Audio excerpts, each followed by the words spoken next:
நெருக்கத்தின் வேளையில் என் தேவையின் பிடியினில் வழியில்லை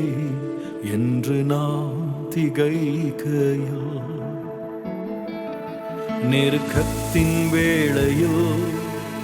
என் தேவையின் பிடியினில் வழியில்லை என்று நான் திகைக்கையில், அதிசயமானவர்